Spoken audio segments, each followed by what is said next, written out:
Working Cows Podcast, Episode 19. Welcome to the podcast that gives producers a platform to discuss and share paradigm-challenging practices. Practices that have increased the effectiveness of their operation and the joy that their families have received from this lifestyle.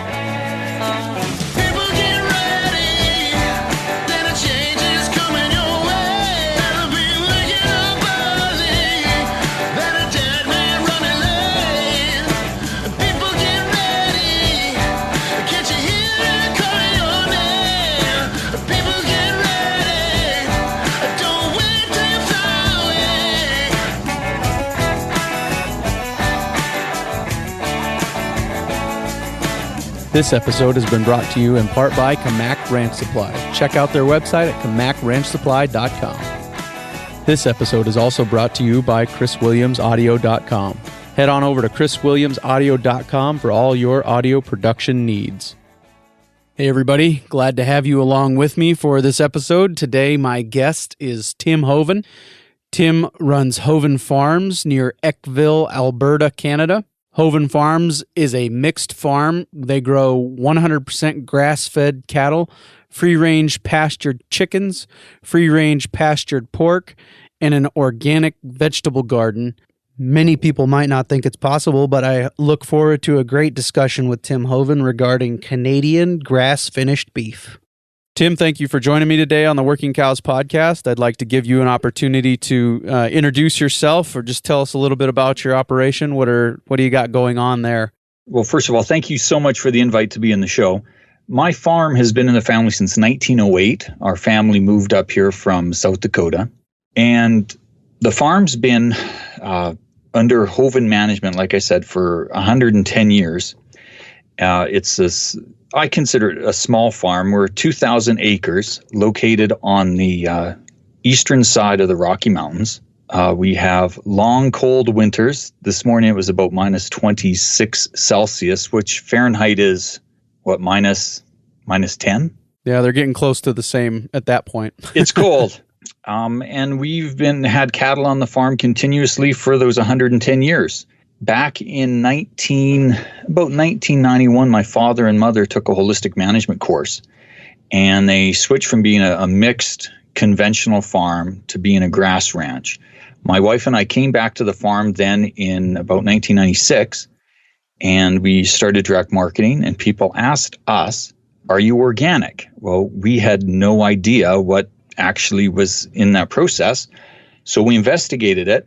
And we were doing everything that we needed to do to be certified organic, just not the paperwork. So we started filing that, and back in 1998, our farm was certified organic, and we've been certified ever since. Very cool. Yeah, I was listening to a podcast because I'm a podcast junkie. That's part of what led me to start the podcast. Is I was listening to a podcast the other day with Gabe and Paul Brown. They're from Bismarck, North Dakota, and he said, basically, we are beyond organic. In the way that we approach things, we're above and beyond what they actually require us to do. But we are doing it for different reasons. So, can you tell me about some of your reasons for managing the resources that you have available to you in the way that you are managing them? For me and my wife, it comes back to human health.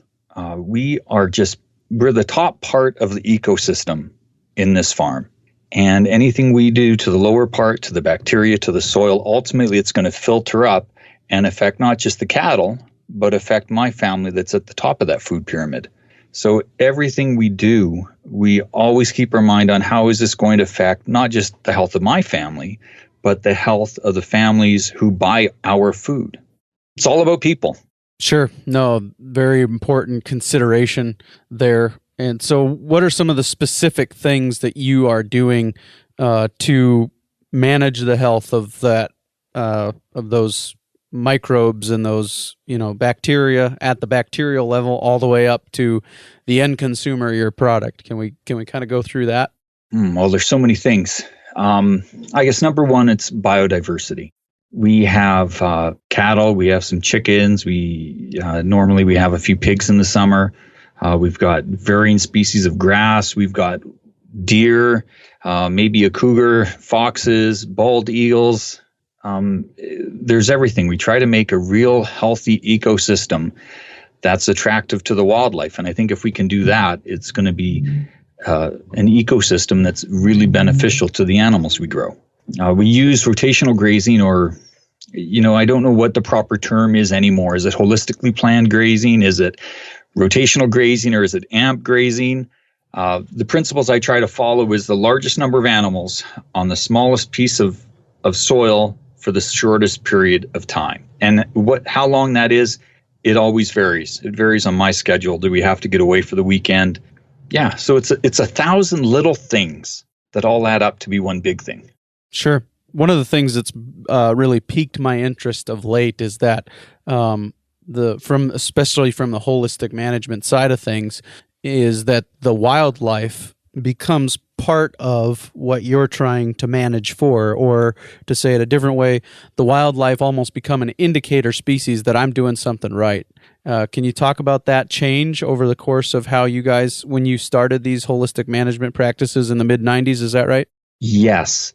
So can you talk about that change? Or has that been something that you've been able to notice a difference in the way, or in the presence of different species, or more of those types of species? I'm going to talk about deer for a minute. We used to have 2 herds of deer, and one was about 50 and one was even 80. And it was just crazy because every evening you'd see this herd of deer walk from the bush on our land into my feed yard. And then in the morning when the sun rose up, you could see them walk from the feed yard out to the bush. And so our farm was very attractive to these species. And Canada is different than the States. We can't hunt the deer, right? Literally they are the queen's deer, and you can't touch them, right? They're crown deer and everything else. But sure, there are species that you have no control over. Now, these 2 big herds, they all died out. We had a very nasty winter back in 2013, and it really probably took 90% of the herd down. So we're just starting to see that herd regrow. We've got pheasants. The most interesting thing was not just the biodiversity, but in a certain way, the lack of biodiversity. We were involved with a study with Shell, the oil company, funded this study. Dr. Richard Teague from Texas A&M was out here at the farm. And they were trying to study how much carbon that AMP grazing puts back in the soil. Because up here, carbon is a really big issue.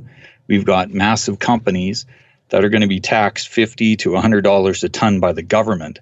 So these companies are looking at ways to minimize that cost. So one of the ideas Shell had was to pay farmers to put carbon in the soil. To make a long story short, though, during the study, they were comparing the same soil types under different types of management. And you could walk on our land in this beautiful, dense pasture, and just a huge variety of insects, and it was just buzzing. And you crossed the fence and looked at the insects there, and it was just, grasshoppers. And it was really shocking because, I live on my farm every day. I see it every day, and I don't have the opportunity to go see what it's like on other people's farms who aren't farming this way. So we have good biodiversity, and then we limit the bad biodiversity just through our management practices. Okay, very cool. Do you have anything to say about the results of that study, or were they able to see some improvement between your management style and other management styles as far as carbon being sequestered or put back into the soil? Yes, we had a little problem with one of the test sites on my land.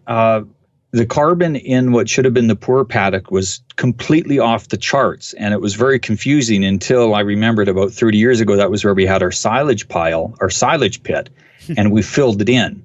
So, and it's just one of the things you're not thinking about. And I think that totally skewed off all the carbon records. But when it came to water retention and water absorption, the water rates for the field under good management was 80 times the field under poor management. It was absolutely incredible. That sounds like a drought risk strategy right there. It is, but it's also a flood risk strategy. I don't know if you remember back in, was it 2012? Calgary, the city of Calgary, 1.2 million people, was flooded. We had a major rainfall event. Also with, it was a cooler spring, so the snowpack in the mountains hadn't melted yet. And then all of a sudden, all the snow had 6 inches of rain on it. So the city of Calgary flooded from this massive amount of water billions and billions of dollars of damage. And I'm trying to do the math. If we can improve the water retention on every square meter of that West Country, even not 80 times, but even just 10% more, 20% more, how much water would have been absorbed into the soil and stored properly? Would better soil management have stopped the Calgary flood? Yeah, very interesting considerations. So you mentioned your enterprise mix. Do you keep pigs and chickens because you want to have some eggs and some pork, or is there more to it than that? I'm going to say primarily that. I've come to the hard understanding about myself that I can't do everything. I'm one of these guys who thinks if someone can do it, I can do it better. My wife says I'm too competitive. So we've got some chickens. We also grow we have laying hens for ourselves. We also grow chickens for customers, and then we grow enough for ourselves. We had a few pigs, but we're primarily a cattle ranch. We do some mixed farming on the side, maybe 150 acres of grain every year, so a very small operation. And we do that primarily so we can get the straw for bedding for our cattle to help us deal with these winters. So what you mentioned that one of the things that you brought back to the operation when you came was direct marketing. Yes. Can you talk a little bit about how that looks for you guys? Well, it's been a very interesting journey for us. We rode an economic boom here in Alberta back in 2002 up to 2009, about the same time you guys had the subprime mortgage crisis. The oil patch just took off here, and the oil patch is Alberta's number one industry. So I like to give me as much skill and credit as possible, but I'll be honest, it's when the economy is booming, you can do well. So we started at a small farmer's market, and that farmer's market grew. Our butcher shop grew, and at its height, we had 7 employees. I think our best year, we did about $1.8 million in sales in 400 square feet of retail space and 2 coolers. One weekend we even sold $50,000 worth of product. And that was with turkeys and chickens and beef, and it was crazy. But that was located in Calgary, and I live 2 hours away from that. And after 15 years of having a 2-hour commute, 2 or 3 days a week, and trying to run a farm, I needed to change. So we sold that butcher shop, and I guess I say we brought me home. And it allowed me just to focus on the farm, and I was able to do a lot of the things that I knew needed to be done in the farm that I'd put off for many years. It's that I'll get to that tomorrow. I'll get to that next month. I'll get to that before the snow flies. And all of a sudden, you've got jobs that have been put off for years. Sure. So right now with direct marketing, we just sell wholes, halves, and split halves. When we had the butcher shop, we were selling those, but also individual cuts. We had fresh sausage. We were grinding ground beef. We were doing custom orders. We were supplying restaurants. It was quite amazing what we had set up. Yeah, sounds like it. What are you actually marketing? What's your product? Beef? Is there any specific thing that differentiates your beef from the other beef on the market? It's organic, grass-finished beef. Have you seen a change from just grass-fed to grass-finished as far as the terminology? Has that become a necessary distinction to make? I think so. On Pinterest or Facebook or something just the other day, I saw an infographic saying all beef is grass-fed. Well, that's true. It's all grass-fed. But when you hear people talking on the podcast, Joe Rogan and these guys who want grass-fed beef, what they're saying is they want the grass-finished stuff that hasn't had any grain at all. So we're trying to fill that niche right now. Sure. Yeah, and that was actually, I was talking to you before we started recording about another podcast that I appeared on, and that was in line with that other question that I didn't feel like I answered very well was about grass-fed, and I said that's exactly what I said. I said, well, all beef is grass-fed, but I want to know how it's finished. If you want to talk about doing something different, we got to talk about how it's finished, and so I think that is an important distinction to be made. What are some of the things that you're doing differently to finish these animals on grass? Well, it's not rocket science. You let them eat grass and you manage the grazing so they have the best diet possible. Now, it sounds simple, but to do it is really, really incredibly complex. And to be able to do it and have a really good finished product, it's almost impossible, right? Because you want to have a mouth-watering, juicy ribeye, and it's extremely hard to do, especially here in Alberta when we have very, very cold winters. They just can't get enough calories from hay to counteract a minus 40 degrees Celsius day. You just can't. And their metabolism switches. And as soon as you have that first cold snap, it is so hard to get the metabolism to switch back to something where they're putting on fat instead of just sustaining themselves. Yeah, sure. And we're definitely not as cold as you are, but that's a struggle here too, is how do we do that? How do we extend that grazing season as long as possible? How do we keep them in condition without, a lot of input cost at this point is our consideration, but I can't imagine with the grass finished what that looks like. So is it a longer period of time that it takes to finish these animals on grass? Oh, it is. Right now we have some heifers that will finish, a smaller carcass weight, maybe a 500-pound carcass weight, but they all have good fat cover and good marbling in the ribeye. They will finish maybe 18, 20 months. And then some of the bigger steers, you're looking at 30, 32 months. So it is a totally stretched out time span from the conventional industry. Yeah. So what are you doing to manage cash flow in that situation? I mean, how much of your herd is going out as grass finished from your ranch to the butcher shop, essentially, I suppose, right? Well, I don't sell all my meat direct to the customer. We've got a few other direct marketing bigger farms in the area, and I will ship them some of my animals, and then they will brand my beef as their beef. So I've got that different marketing channel as well. They're to the finishing weight when you ship them to these other places? Yes. So how much of your herd is being sold as grass-finished beef? What percentage? Last year, it would have been 100%. This year, I did have to just sell some at the auction mart. It was time for them to go, and there was not a market for them, so I had to sell them. I wouldn't say at a loss because the price was good, but the premium that I normally like to get wasn't there. Sure. So the majority of it. Okay. So my question remains, how are you managing cash flow in that situation where you've got 3 years invested or 2.5 years invested in some of these steers to get them to finishing weight? Is that just, we've been doing this long enough that we've got that built up, or I'm just trying to wrap my head around that consideration. You know what? That we have been doing it long enough that we can keep these animals on stream, and I'm really cheap, I guess. I look at every purchase decision we make and say, do I really need this today? So if you're here, look at our farm, we've got 2 35-year-old tractors. You know what? They're not glamorous. It's hard to get parts for them, but they start and they operate the equipment and they work. Now, I could go out and spend $150,000 to replace one of them, just one of them, right?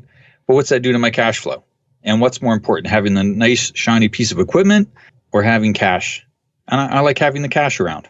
And I don't know that this is realistic, I guess it is realistic because I know people who are doing it. But, Dave Pratt from Ranching for Profit, I'm not sure if he got into it on the episode, workingcows.net/13, but he mentioned in the workshop that I was in that their kind of rule of thumb on capital expenditures is that they should return their investment in the first year of the investment. And that gets to be a hard sell on something like a tractor. That's very hard. Start talking. Yeah. So, but it's kind of goes along with what you're talking about, is it makes you stop and think, do I really need this today? But we know lots of people in our area who've got $2 or $3 $500,000 combines, and I can't pencil it out. These guys are doing 5,000-6,000 acres, so they need that equipment. But just the cost and the risk that comes with those big purchases, man, it's tough. Farming's tough enough when you try to minimize your risk. Whereas when you do things that increase your risk, it's triple hard. Sure. And another thing that goes along with that was really a paradigm shift for me is that we don't want to manage to avoid taxes because it will cause you to make some pretty foolish decisions if you're trying to avoid taxes by buying a $500,000 combine or a $150,000 tractor. If it's not a good business decision, it's not a good tax decision, is what one guy here in the States said. And he was actually managing the largest Caterpillar dealer in the largest coal producing state in America. Right. And that was his philosophy. He said, if it's not a good business decision, it's not a good tax decision. The goal of business, I guess, is to pay tax, because when you're paying tax, you're making money. And if your goal is an indicator species. Exactly. And if you're not paying tax, or if your purpose isn't to pay tax, if that's in your holistic goal, I want to pay the least amount of tax possible, you're not going to be making the best decisions for the whole system. Oh, man. So good. So good. Well, we're talking with Tim Hoven today. We are going to take a quick break and thank our sponsors, and then we will be right back. This episode has been brought to you by Kamak Ranch Supply. Check out their website at kamakranchsupply.com. Here's the deal about Kamak Ranch Supply. When you call and ask them about a product, there's no blank pause on the other end of the line because they don't understand the product that you just asked them about. If they are selling it, they understand it because they are producers, and Gary Kamak himself, the owner of Kamak Ranch Supply, is a producer. So if you want answers about the products you're calling to ask about from producers, call Kamak Ranch Supply or check out their website at kamakranchsupply.com. We are back with Tim Hoven from Eckville, Alberta, Canada. We are talking about his operation today, and I'm just really enjoying this discussion. I thank you for your time today. Well, thank you. We're going to move on now. You mentioned the complexity of the grazing system that you are using to finish these animals on grass, these beef cattle on grass. Can we talk about some of the things that you're doing, and not the least of which is dealing with the long, harsh winters? And given the season, let's talk about that. How are you guys dealing with winter and finishing on grass? Well, technically, there's no grass growing up here from about, September 15th to May 15th. So we have to plan to make sure we have adequate nutrition for all the animals in that time span. Some of the things we've done in the past, we do swath grazing. We've tried grazing cover crops. We've tried bale grazing. We just recently made the switch from putting up a lot of haylage and making large piles of haylage. And these last 2 years, we've just tried to bale everything. We've tried the bale wrapper to make the haylage long rows. I don't know what the proper term is. And then just dry hay. So we don't want anything to ever be set in stone, because I believe you got to be adaptable to whatever's coming. 2 years ago, we had to wrap every single bale because we had a terrible haying season where it rained about every third day. This last year, we had beautiful weather for a month, and I was able to get through the whole season without having to wrap a single bale. So it always varies. Sure. Yeah. And you mentioned it a couple times, and it's been a few episodes since I mentioned it. So I'll go back and beat that drum of adaptability again, and your strategy is going to change from year to year because weather and those things change from year to year. And so it's important to be in a system, but not married to it to the point that you can't adapt to the changing weather. Exactly. I've always assumed that what I'm doing is wrong and that there has to be a better way. So last year we bale grazed everything, and it worked well. It was actually super, because I would work feeding cattle maybe 4 hours a week to take care of the cows and the fats. You just put out bales, and it worked really good. Except this year, because I must not have had the bale wrapper set up properly, the outside of all these 400 wrap bales that I had left, it went bad. I'm not too sure what happened. So I'm having to shred with a bale shredder all these old bales this year. And the cows don't like that outside stuff, but the inner part of the bale is still good. So now, instead of last year when I only had maybe 4 hours of chores to feed all the animals a week, I'm doing 4 or 5 hours a day to feed all these animals to take care of these old bales. So you know what? I'm not happy with how I'm feeding this year, but with the feed I have, it's just the way it is. Is there anything you're doing in your strategy as far as feeding whether it's bale grazing, swath grazing, grinding the hay as you are now, to return nutrients into the soil, and considerations about how you pick where you're going to feed from winter to winter? Any of those kind of things? I try not to feed in the same place every day. So, for example, I will go out and shred a couple bales, and then when I'm driving across the field without a shredder, I will snowplow a path for the next day. So those nutrients and then the manure, it's all being spread across the fields. And I'm hoping that by the time spring comes, I will have 2 fields completely covered with litter and manure. When it comes to bedding the animals, some guys like to have a really high bedding pile and then you have to push it up and compost it. I don't like doing that. I don't know if I'm lazy or what, but I prefer just to spread that straw in a new place every day so I can spread the straw and the manure and the urine out across the entire field.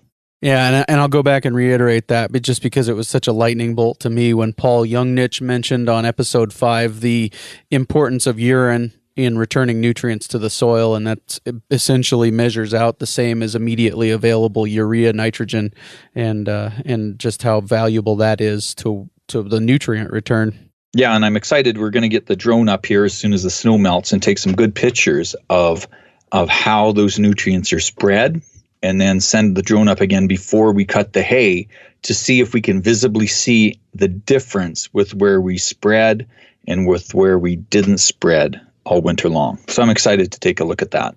Oh, that will be cool. Paul Youngnich did his study, which was the subject of our discussion in episode 5, in 1995, I think, if I remember right. And there weren't drones back then, or not ones he could get his hands on for sure. And so he tied a camera, I think, to a balloon and sent it up. And he tried to take pictures of it. And that got missed on the recording because I messed up and didn't get it recorded right. And so we had to go back and do the discussion again. But that was just so funny to me. That'll be cool. I'm really interested to see those. And actually, Tim and I connected on Twitter. He is at Tim Hoven on Twitter.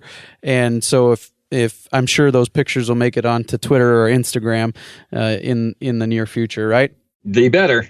All right, good. I'm excited. I'll be looking forward to it. So, what about, we'll move on from winter, and we'll move on from winter. How are you guys grazing out through the rest of the year so that you can finish these animals on grass?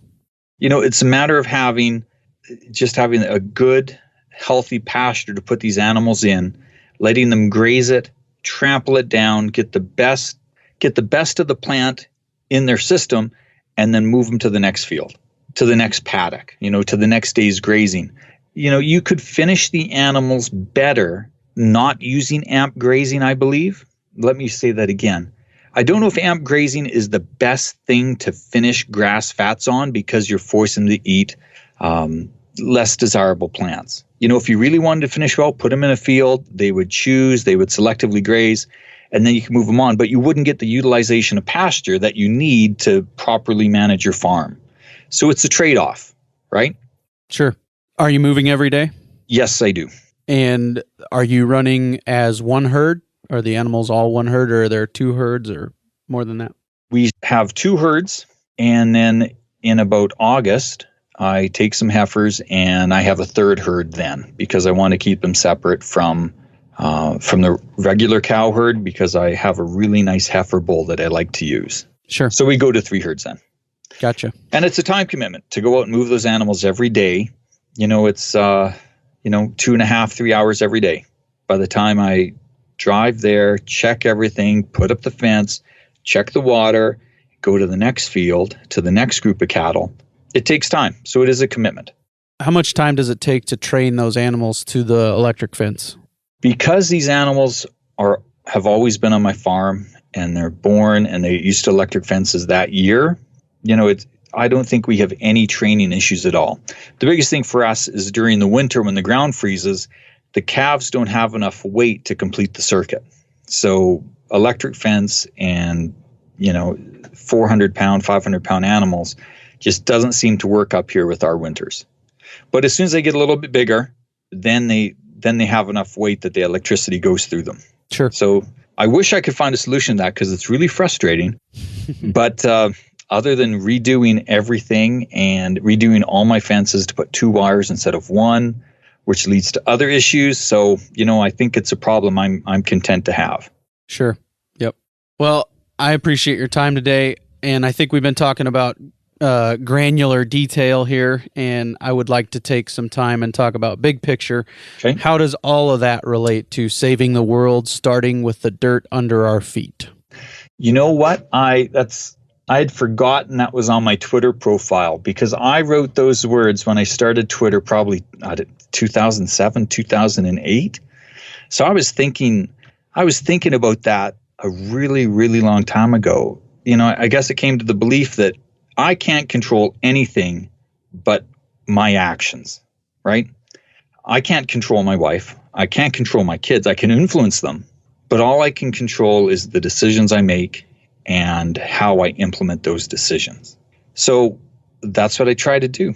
I can't influence, the prime minister or your president, but I can influence the interaction between my animals and my soil to make my soil stronger.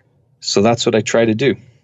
I look at this whole farm as kind of as an extension of myself, right? I don't know if other people see their farms like that, but I'm one ecosystem with the farm. It's not me, but it's an extension of my thoughts and my ideas.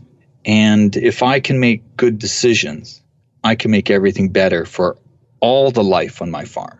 My wife, my kids, my cows, the chickens, the bacteria, the grass, everything comes from my decisions.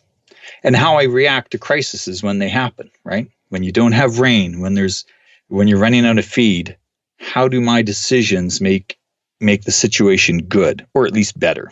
Sure. And it's a circle. All your decisions affect the land, and then the food that you harvest from that land affects your body. Yes. And I imagine that's part of what you mean. I think there's probably at least 2 meanings to what your Twitter profile says there: saving the world, starting with the dirt under our feet. There's carbon sequestration, and then there's healthy food for the people on top of that soil. See, we actually did a vegetable garden 2 summers ago.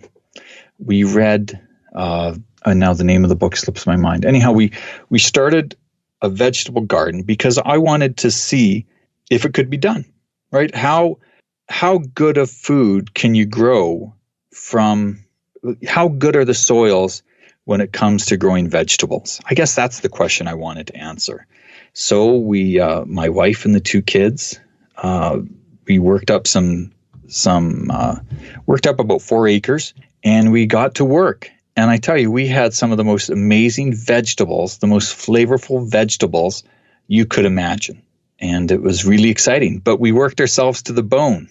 And we made ourselves so tired we didn't do a vegetable garden the next year.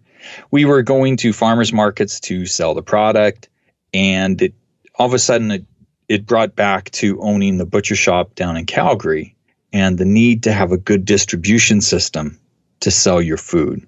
When we had the butcher shop, we had an amazing distribution system. We had good customers. I had the supply chain all figured out that I had to design and build from scratch. My son, Francis, who would have been 8, he had his chickens and he was selling his eggs. And this little 8-year-old had about $1,500 in the bank from all his eggs. And the ladies at the bank absolutely loved when this cute little kid came in with his big wad of cash every week to deposit it. But looking at the garden, and after we sold the butcher shop, we did not have that effective distribution system to get our product from the field onto their plate as quickly as possible. And that was the worst part of the system. That's what wore us out. It's hard work to go weed the garden, but it's a waste of work to go sit at a market when there's not enough customers there to justify your time. So when I think about direct marketing, we kind of have to get our mind out of growing the product. We have to think about growing that distribution system to be able to move that product really quickly and easily, because it'll kill you. Yeah. Or make you go broke, one of the two. Absolutely. So one last question. Yes. I see a lot of the guys in your position doing the things that you're doing, are taking in outside cattle more as a drought strategy than anything. That if it's good in the good years to have that extra income of outside cattle grazing your land, and then in the bad years you can hold the outside cattle out and you can let your animals graze that land. Is there any of that going on there, or is that not anything you're doing? Where we live, we're right close to the Rocky Mountains. So in all the, thinking of my father's life, in the 75 years that he's been on the farm, there's really only been 1 year that we consider a disastrous drought, and it just did not rain. We always get some moisture. We get moisture in the spring, and it always rains during haying season, then it always rains during harvest. So we're not in that disastrous, I don't know if that's the right word or not, but it's not as critical as guys out east of here or even down in the States where you guys get the heat. A really hot day here is 30 degrees Celsius, which is 90 degrees? Yeah. And we don't get very many of those. So our soils and our ecosystem, we can handle the lack of moisture. It doesn't dry out as fast as it does for you guys down south. Interesting. Very cool. So to answer your question, not a lot of people do that because we don't have the need. We do have a fairly consistent rain here. Now with all the talk about climate change, who knows what's going to happen in 50 years. But yeah, I love where we live. It's a great place. Sounds like it. But you're doing what you can to manage in a way that's going to mitigate that climate change risk. So we're trying. Appreciate that. No, I do. It's just such a fascinating revelation to me over the last 4, 5, 6 months, that this is something that we can do, and that grazing animals are the best tool to do it with. And just really, if it was possible for me to be more excited about being part of this industry, that did it. So it's cool stuff. It's very exciting here as well. I don't know if you know this, but Canada, where I live in Alberta, we actually have a carbon tax, right? So every month when I pay my heating bill, I have to pay tax to control the weather. And it's crazy that so many people in the city, let me go back a step. People in the city, I tend to be removed from the actual environment. During the winter, I'm going to use Alberta as an example. It'll be 30 below. They walk from their house to their connected garage, drive across the city, go in the underground parking, go to their work, and then they repeat it. And they never, ever have to deal with the reality of nature. And I really believe that changes how you see the world. Here in the farm, if I'm sick with the flu and it's 40 below and the cows need to get fed, guess who has to deal with it? That's me. There's no, I can't BS my way around nature. And I believe that changes the way you think about things. And when we have a majority of Canada now, and especially Alberta, that live in urban areas and are removed from the environment like that, it's scary to know that they're going to be influencing the politicians who are going to be making a lot of decisions about how we manage our land out in the rural areas. It's a concern now, and I think as we go further along with the urbanization of our society, it's just going to get worse and worse and harder for us living out here in the rural areas who actually have to deal with the realities of nature. That's why I think your Twitter profile is so important, and I don't want to toot the horn of the Working Cows podcast, but I think that's why things like this are important, because it's a shareable medium for people to consume and hear the heart and the mind behind the production of the food they are eating and the purse they're carrying, the shoes they're wearing, all those things. They get to hear how all that comes to be and how important it is to see those things managed in a way that is a positive impact for the animals, for the land, and for the end consumer. Yes, I agree. Thank you for your time. Can we talk about how people can find you, keep up with you, learn more about what you're doing? You bet. Well, you can follow me on Twitter at Tim Hoven, TIMHOV as in victory, EN. Our website is hovenfarms.com, all one word, HOVENFARMS.com. And you can get our contact information from the website. If anyone has any questions, you're more than welcome to email me through the website or question me directly through Twitter. Very good. Well, and I appreciate the ease of getting a hold of you. I don't know if reachableness is a word, but it was easy to get a hold of you and get this set up. So thank you for your time today, and thank you for coming on. It was a great discussion. Hey, well, thank you. This episode has been brought to you by Chris Williams Audio. Check out his website at chriswilliamsaudio.com. For the last 11 years or so, I've been talking for a living.